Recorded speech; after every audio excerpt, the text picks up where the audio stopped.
Plaza Podcast.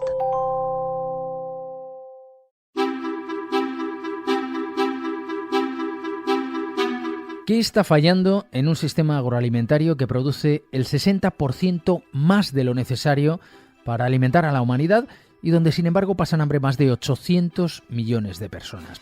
¿Qué está fallando en un sistema económico que confunde desarrollo con crecimiento y que rompe los equilibrios ecológicos y los ciclos naturales y provoca el cambio climático? ¿Qué está fallando si confundimos bienestar con consumismo? ¿Es esto sostenible? Recientemente se ha publicado un libro titulado Rumbo al ecocidio, un libro que intenta dar respuesta a estas preguntas, que propone que se juzgue el atentado contra la naturaleza y que además propone soluciones. Hoy, en Plaza al Día, ecocidio, ¿un nuevo crimen contra la humanidad?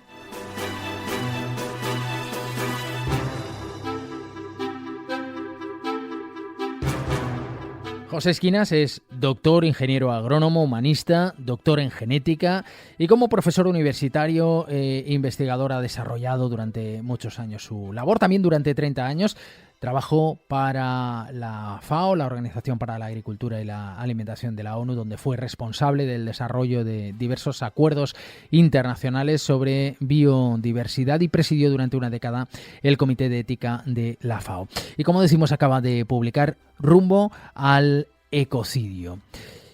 Profesor Esquinas, ¿qué tal? Muy buenas. Muy buenas. Bueno, empecemos hablando de ecocidio, que es una palabra construida desde ecología y homicidio, así que tenemos muy claro a qué nos estamos refiriendo. Bueno, nos estamos refiriendo fundamentalmente a que el ecosistema Tierra y todos sus componentes que están interrelacionados, de los cuales nosotros somos parte, no somos independientes, no controlamos ese ecosistema, somos parte del ecosistema, lo estamos destruyendo. Y al destruir, y por lo tanto lo estamos matando, y al destruirlo, pues es un atentado contra nosotros mismos. Y ahí viene la palabra ecocidio, es matar el ecosistema, en este caso destruir nuestra casa, la Pachamama, Gaia, o sea, la Tierra, el planeta vivo, la parte viva del planeta. ¿Cuáles son los principales riesgos que enfrenta la naturaleza y la especie humana en este momento? Pues mira, estamos afrontando aparentemente muchos riesgos, pero hay uno que por encima de todo es gravísimo, que es el cambio climático. El cambio climático, por primera vez, producido por el ser humano. Ha habido otros cambios climáticos antes. Fíjate que la Tierra tiene 5.000 millones de años. La vida sobre la Tierra 3.000, en ese millones de años. En ese periodo ha habido muchos cambios. El ser humano no existía en esos momentos. Pero este es el primero que no solamente ocurre estando nosotros vivos, sino que lo estamos provocando nosotros. Y la solución, si es que la hay, sí la hay, evidentemente, y de eso va el libro, la damos nosotros, ¿eh? Y en ese sentido, lo que está en riesgo no es el planeta. El planeta va a seguir adelante, como ha seguido mucho antes, y la vida seguirá quizá otro estilo de vida. Lo que estamos en riesgo realmente de desaparecer, aparte de muchas otras especies, es la nuestra propia. Y la causa de todo esto es la ruptura que hemos hecho de los equilibrios naturales del planeta y, por lo tanto, la ruptura de ese tejido maravilloso que es el ecosistema. ¿Considera usted que es importante incorporar el ecocidio como delito para frenar esos daños irreversibles a la naturaleza? ¿De qué manera incorporamos ese delito? ¿Por qué es importante hacerlo? El mayor riesgo es la desaparición, no de unos de nosotros, no de miles, no de millones, de nuestra especie entera. Y si destruimos nuestra casa, eso se da por descontado que va a ocurrir. Entonces, fíjate, hay datos actuales de la Universidad de Ontario, de la semana pasada, en los que está hablando que en una década el cambio climático podría matar 1.000 millones de personas. Es la humanidad la que está en peligro. Es el mayor crimen que se puede cometer contra la humanidad, destruir nuestra casa y destruirnos a nosotros mismos como especie.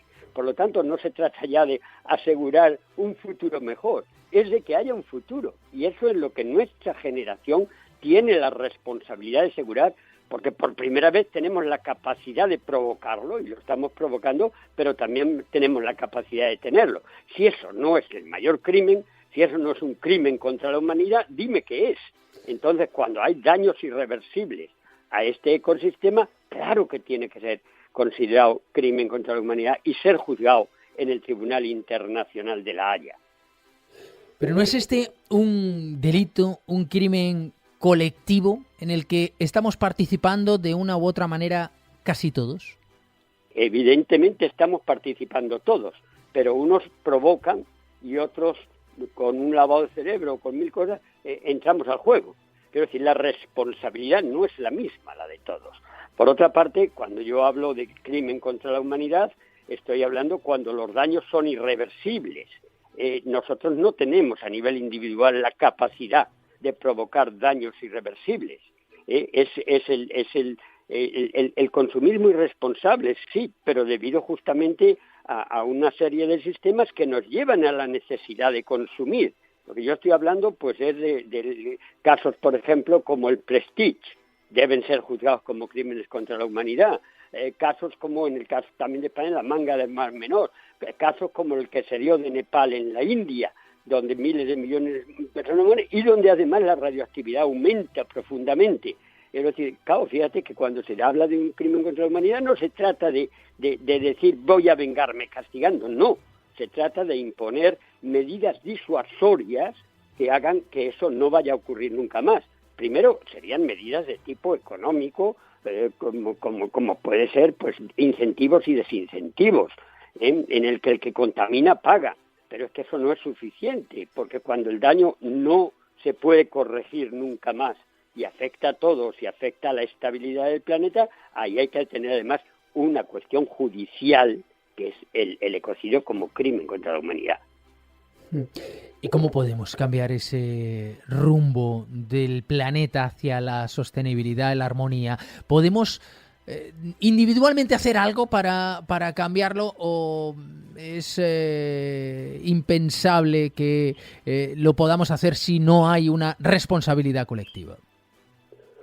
Mira, individualmente claro que podemos hacer cosas, y podemos hacer muchas, pero permíteme antes que te ponga un ejemplo de lo que estamos haciendo realmente en estos momentos. Yo recuerdo cuando yo era niño y de ahí lo que tenemos que hacer en definitiva es cambiar el rumbo equivocado del planeta, que nos está llevando, pues lo que decía el secretario general de Naciones Unidas hace una semana o dos, y que nunca he oído esas palabras en boca o ese tipo de expresiones de ningún otro directivo de la ONU, que es hemos abierto las puertas del infierno.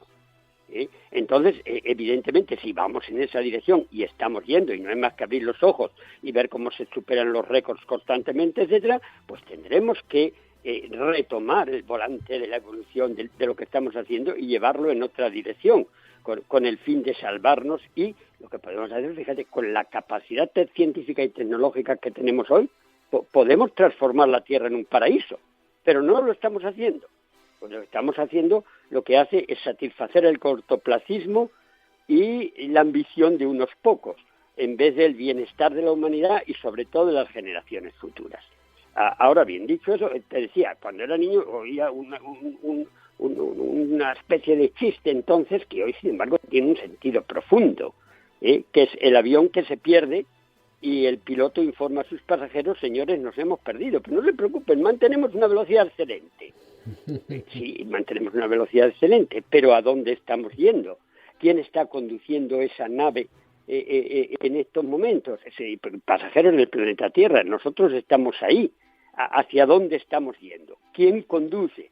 Y quien está conduciendo la nave Tierra hoy, quien lo está llevando en rumbo al ecocidio y tendríamos que cambiarlo para poner rumbo a la esperanza, no somos nosotros.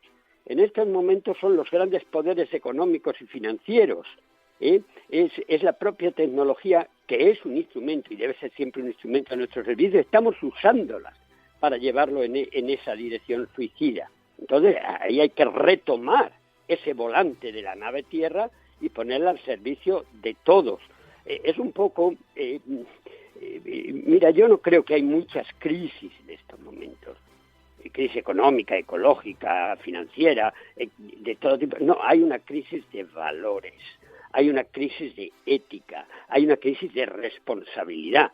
Y hoy es más peligroso que nunca porque tenemos una capacidad de inferir en la propia naturaleza mayor que nunca. Y entonces la solución, retomemos el volante de la evolución. ¿Cómo se hace eso? Pues mira, tú decías cuestión colectiva o individual. Yo creo que las dos cosas no solamente son necesarias, sino que son complementarias. Por una parte, a nivel individual, si quieres, claro que podemos y debemos hacer lo que decía ya la Cumbre de la Tierra en 1992 en Río. Yo estaba allí en ese momento representando a la FAO y uno de las claves el eslogan principal es piensa globalmente y actúa localmente. Bueno, pues ahí necesitamos, hoy podemos además actuar también globalmente a través de las redes sociales, a través de muchas otras cosas, y no es una cuestión ese actuar de izquierdas o de derechas, es una cuestión de subsistencia y por lo tanto es mucho más importante, es independiente de la ideología política. Y entonces, a nivel individual, te repito, es pues, por ejemplo, vamos a ver, hoy, con un hambre enorme, con más de 800 millones de personas que pasan hambre, con más de 35.000 personas que mueren como consecuencia del hambre y la malnutrición cada día, que es 5 veces más de los que morían de COVID en la época en la que el COVID era más agresivo. Pues en este momento resulta que producimos el 60% más de lo que la humanidad necesita para alimentarse. No es que se necesiten más alimentos, es que se necesita más sentido común. Entonces, ¿dónde están yendo todos esos alimentos que no llegan a ninguna boca, que producimos de más? Pues mira, una tercera parte, 1.300 millones de toneladas métricas de alimentos están perdiéndose por el camino y gran parte de ello termina en la basura. Y muchas veces somos nosotros los que los tiramos. Fíjate, en España, 7,7 millones de toneladas métricas al año, lo que significa unos más de 150 kilos por habitante y año, terminan en la basura. El 30% de lo que estamos tirando en España en envases sin abrir porque ha caducado. Eso es mi responsabilidad. Yo tengo la obligación moral, y ojalá mañana fuera jurídica, de comprar lo que necesito. No mucho más por si acaso meterlo en la nevera y después tirarlo porque ha caducado. Yo recuerdo, el alimento se ha transformado en una pura y nuda mercancía. Yo recuerdo cuando era niño y se me caía un trocito de pan al suelo y mi abuelita, mi mamá, Pepito, cógelo, bésalo y cómetelo. Era sagrado, era la base de la vida. Hoy no, hoy es un instrumento. Hoy ese alimento pues es un arma política muchas veces. Hay una frase tremenda de Kissinger, el secretario de Estado de Estados Unidos, que dice: controla el petróleo, controla a los gobiernos, quien controla los alimentos controla a los pueblos. Y bueno, ese uso del alimento como arma política es tremendo. Y en este caso lo estamos viendo con las distintas guerras, cómo se están bombardeando los almacenes de trigo o los centros de producción de alimentos. ¿Qué podemos hacer nosotros para que esto de alguna manera no nos afecte, para evitar que haya quien lo controla? Pues yo creo que ahí tenemos el tema de la localización de los alimentos. Compremos alimentos de cercanía que se producen cerca, que no les va a afectar las guerras en un lugar en otro, que vamos a ahorrar muchísimo en cuanto al número de kilómetros que recorren y por lo tanto mucha más energía. Fíjate que solamente los alimentos que no van a ninguna boca están utilizando 1.400 para su producción 1.400 millones de hectáreas. Que sería 28 veces la superficie de España para producir lo que se va a tirar. Estamos, a nivel mundial estoy hablando, estamos utilizando la 1/4 parte de agua dulce del planeta para producir aquello que no se va a comer. Estamos utilizando para su transporte 300 millones de barriles de petróleo. Estamos locos. Hoy el alimento medio que llega a nuestras bocas en España ha recorrido previamente entre 3.000 y 4.000 kilómetros. ¿Por qué? tenemos que comprar las chuletas de Nueva Zelanda o las pipas de girasol de China o los piñones de Italia, cuando nosotros producimos todo eso. Fíjate hasta dónde llega la...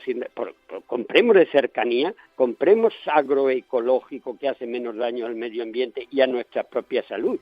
Y eso está en nuestras manos. Y fíjate lo de los transportes, esto que te decía, cómo viajan los alimentos en una dirección y en otra. Hace unos años leerían ustedes en los periódicos cómo dos grandes camiones cargados de mercancía chocan en Portbou, en la frontera entre Francia y España, y se desparraman sus mercancías. Uno venía de Holanda a España, el otro iba de España a Holanda. ¿Sabéis que ambos contenían tomates? No tiene ningún sentido. Y cuando yo comentaba con un amigo mío economista neoliberal, ¿por qué está ocurriendo eso? ¿Qué sentido tiene? Económicamente yo le decía, es un desastre. No, eso es muy bueno, porque eso permite subir el PIB. Cuanto más se vende y más se compra, más sube el Producto Interno Bruto. Bueno, no deja de ser una barbaridad absoluta. Entonces, desde ese punto de vista, ahí podemos incidir en ahorrar todas estas recursos naturales del planeta limitados y perecederos, y por lo tanto reducir la huella ecológica y reducir el cambio climático, desde un punto de vista totalmente de mi comportamiento personal. Podría poner muchos más ejemplos, pero quizás eso no es suficiente. Usted hablaba antes del colectivamente. También podemos, sí, lo que yo llamaría, hay una serie de elementos políticos que hay que cambiar. Hay una serie, por ejemplo, de hacer el ecocidio, crimen contra la humanidad, no depende de mi voluntad, pero sí que puedo tener un impacto en este tipo de cosas. Y uno de ellos pues puede ser, a veces hay que ir más allá de actuar localmente. Hay que presionar a nuestros políticos, a nuestros dirigentes, para que ellos a su vez puedan hacer estos cambios, puedan proponerlo a escala internacional. Si no hay una presión social, no va a haber cambios, porque el político no lo puede hacer, porque si no, no le votan la próxima vez. De alguna manera tiene que sentir esa. En otras palabras, desde ese punto de vista, pues si son manifestaciones, a veces incluso desobediencia civil. Mira, se decía que era imposible acabar con la esclavitud, hasta que fue posible y dejó de ser una utopía. Si se acaba la segregación entre negros y blancos en Estados Unidos, fue gracias a la presión popular y a Martin Luther King. O si la India consigue la independencia, fue Gandhi y sus pacíficas demostraciones en aquel momento, y fue encerrado en la cárcel por hacer aquello. Etcétera. Mandela en Sudáfrica, pues 3/4 de lo mismo para terminar con el apartheid. Nosotros no estamos hablando de una cuestión simple, de una cuestión pequeñita, estamos hablando de la supervivencia de la humanidad. Pues si hay que salir a la calle, también salimos a la calle. Y por una parte, entonces, lo que te decía, de actuar localmente, en otras palabras, transformar nuestro carro de la compra en un carro de combate por un mundo mejor y para afrontar los cambios climáticos. Y por otra parte, pues actuar, pues esto, cuando dices, es que soy muy pequeñito, no puedo tener ningún efecto sobre la sociedad. Pues decía un amigo mío, que nunca ha dormido con un mosquito en su habitación. Bien, pues tendremos que ser mosquitos y, si es preciso, moscas cojoneras. Pero es imprescindible el ejercer esta presión, porque en ello no va no solo nuestra vida hoy, pero sobre todo la vida de nuestros hijos y de las generaciones futuras. ¿Se puede crear un parlamento mundial que dé voz a la sociedad civil? Pues claro que se puede. De la misma manera que se ha creado un parlamento europeo que ha dado voz a la sociedad civil europea. Y de alguna manera ese parlamento europeo está sirviendo como contrapeso a la Comisión y al Foro de los Gobiernos. Y en ese sentido, fíjate, la ONU es necesaria, la ONU es imprescindible, pero no es suficiente. Mira, la gobernanza mundial hoy es más importante que nunca, porque los problemas más graves que afectan a la humanidad son transnacionales. Estamos hablando del cambio climático, del calentamiento global, de las grandes pandemias. Todo eso son los virus o el calentamiento no tienen fronteras, no llevan pasaporte. Por eso hay que afrontarlo desde el punto de vista global. Fíjate que antes te decía la producción local para alimentar a la humanidad, cuanto más cerquita mejor. Pero ahora lo que te digo es que hay problemas que no podemos afrontarlos así, y en este caso tienen que ser transnacionales. Y para eso esa gobernanza, no digo gobierno, que nos podría llevar a una dictadura mundial, sino gobernanza, un sistema de gobernanza, como hay un sistema de gobernanza europeo que pretende de todas maneras mantener la diversidad de los pueblos de Europa, pues lo mismo un sistema de gobernanza mundial. ¿Qué tenemos ahora? La ONU, necesaria absolutamente, pero la ONU, no lo olvidemos, no es un foro de los pueblos, la ONU es un foro de los gobiernos, ahí están representados los gobiernos del mundo, es un foro intergubernamental y por lo tanto algunos pueblos o algunos gobiernos ni siquiera son democráticos y los que lo son anteponen los intereses de su país a los intereses del mundo o de la humanidad en su conjunto y a veces los intereses de partido. Entonces tenemos que contrarrestarlo con alguien. Claro, los gobiernos sufren muchas presiones, hoy más que nunca, políticas y económicas.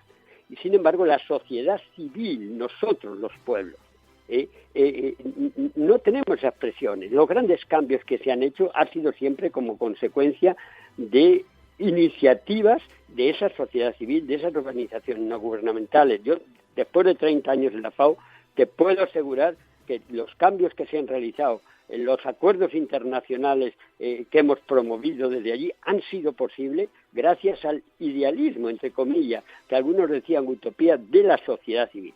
Hay que dar un cauce a las expresiones y a la presión de esa sociedad civil, y ese no puede ser solamente los gobiernos, a través de nuestro voto, que también está bien, pero no puede ser solo eso.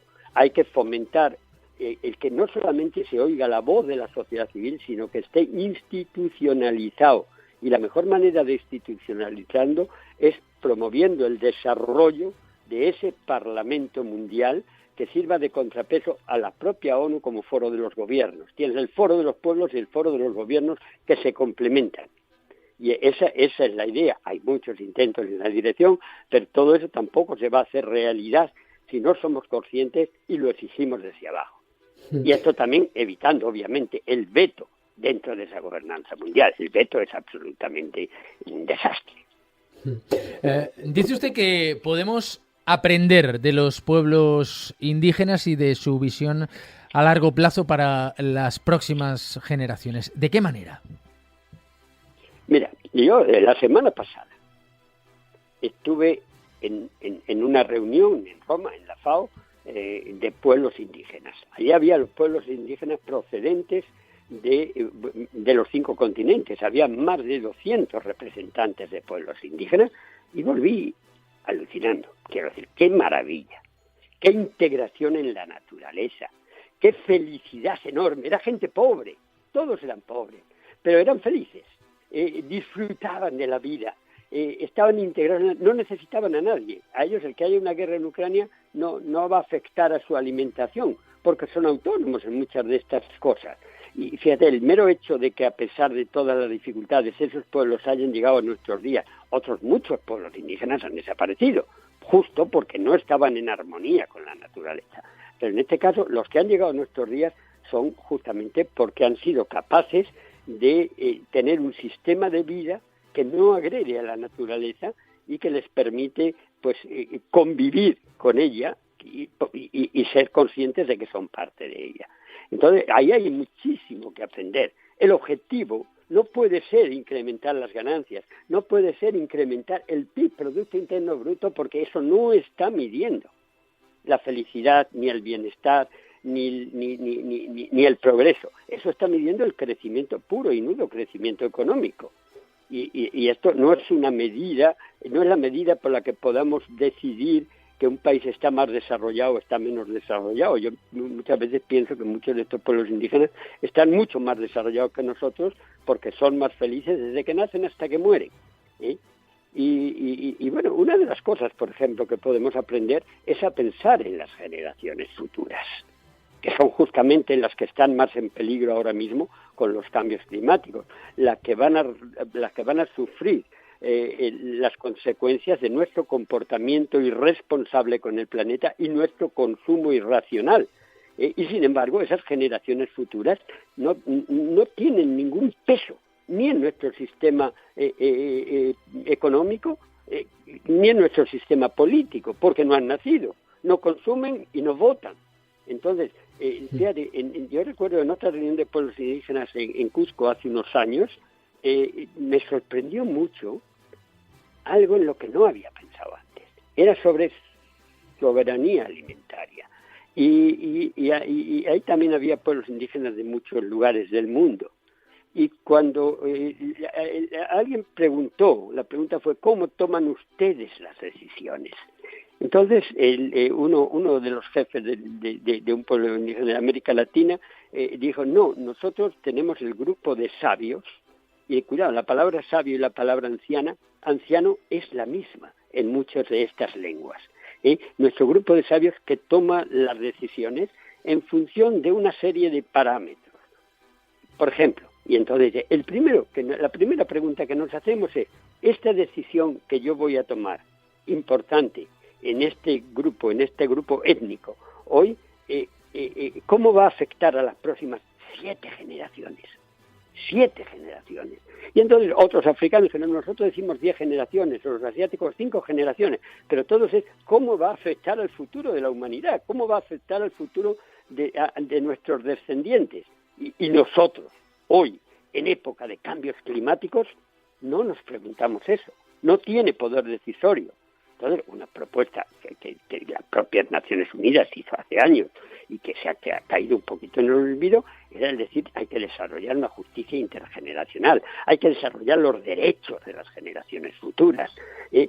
Una cosa mucho más simple, que en los parlamentos y en los lugares donde se toman las decisiones, en los centros de representación, donde no están representados, obviamente, los que no han nacido, exista la figura jurídica, no necesariamente física, del defensor de las generaciones futuras, el que va a informar a los parlamentarios antes de que tomen las decisiones, antes de que aprueben una ley, el efecto que esa decisión va a tener en sus hijos, en sus nietos, en sus bisnietos y en las 7 próximas generaciones. Eso es muy simple, 15 países o 16 ya lo han hecho, nosotros todavía no, pero ese es un reto que además ni siquiera es caro. Es un poco la idea del defensor del pueblo, pero claro, defensores del pueblo pues deberían de ser ya, de hecho, todos los parlamentarios. Por lo tanto, ¿es necesario el defensor del pueblo? Sí, imprescindible, no necesariamente, pero el defensor de los que no han nacido es imprescindible.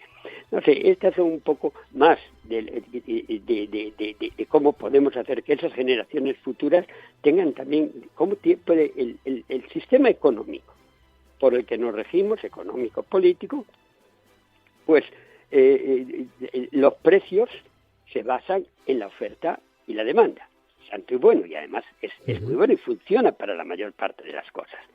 Pero no para los recursos naturales del planeta, limitados. El planeta es una despensa. Y cuando hablamos de esos recursos naturales, estoy hablando de la tierra, del agua, del aire, de la diversidad biológica, de la energía. Hay la que hay. Y no podemos incrementarla. Y esa que hay es para uso y disfrute de esta generación y todas las que vienen después. ¿De acuerdo? Sin embargo, cuando vamos a aplicar el sistema de oferta y demanda, ahí somos incapaces de hacerlo porque la oferta es fija para esta generación y todas las demás, pero la demanda que podemos medir es solo la de los que estamos vivos, la de esta generación, que es una parte minúscula de quienes lo van a usar después. Entonces el precio esos recursos naturales el medio ambiente está totalmente infravalorado. El mercado no puede hacerlo si no es con correcciones, si no es con la idea de que uno tiene que pagar cuando compra una manzana no solo por el precio de la manzana, sino por el precio de conservar los recursos naturales, tierra, agua, aire, diversidad biológica, etcétera, que van a permitir a las generaciones futuras seguir consumiendo manzanas. Porque la producción de manzanas no es ni más ni menos que la transformación de esos recursos naturales en una manzana, a través de distintas tecnologías más antiguas, como labrar un campo, o más modernas, como los laboratorios. Pero siempre se necesitan esos recursos naturales. Mira, en África tienen un dicho muy bonito, dice, los recursos naturales del planeta y el medio ambiente no nos pertenecen, lo tenemos en préstamo de nuestros hijos. Bien, cuando nosotros estamos consumiendo mucho más de la que la Tierra te permite, y fíjate que la huella ecológica cada año llegamos antes, lo que quiero decirte, por ejemplo, este año, para el 25 de mayo, en España ya habíamos consumido todos los recursos naturales que nos ofrecía este año el planeta hasta final de año. Entonces, lo que estamos haciendo en definitiva es externalizando a las futuras generaciones. Estamos consumiendo lo que van a necesitar nuestros hijos después y por lo tanto estamos robando a nuestros hijos, legalmente, eso sí, pero estamos robando a nuestros hijos. Entonces, ahí, evidentemente, el que contamina paga y tiene que dejarlo en las mismas condiciones en que lo encontró. Y aquí vuelvo al ecocidio. Si el daño es irreversible, pues ecocidio y crimen contra la humanidad. Sexto, contado con un lenguaje científico riguroso, pero al mismo tiempo de manera cercana y de manera con un lenguaje que cualquiera puede entender, porque el libro lo he escrito con una periodista, pues lo tenéis con muchas anécdotas y muchísimos datos, y proponiendo soluciones concretas, sobre todo para provocar debates y entre todos poder solucionar con urgencia, eso sí, los grandes retos que tenemos y principalmente de los cambios climáticos. Todo esto lo tenéis en este libro que acaba de salir, Rumbo al ecocidio. Rumbo al ecocidio, editorial Espasa, escrito por José Esquinas, con quien hemos tenido el placer de hablar hoy. De verdad, muchísimas gracias. Muchísimas gracias a ustedes.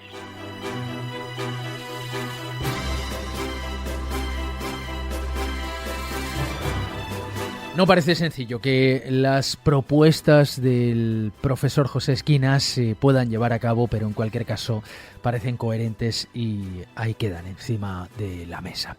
Ya saben que Plaza al Día es el daily de las cabeceras de Plaza. Pueden encontrarlo en todas ellas de lunes a viernes y también en las principales plataformas de podcast, donde pueden suscribirse y hacernos llegar sus comentarios, que además leemos y valoramos mucho. Saben además que todas las suscripciones están disponibles en plazaaldía.es.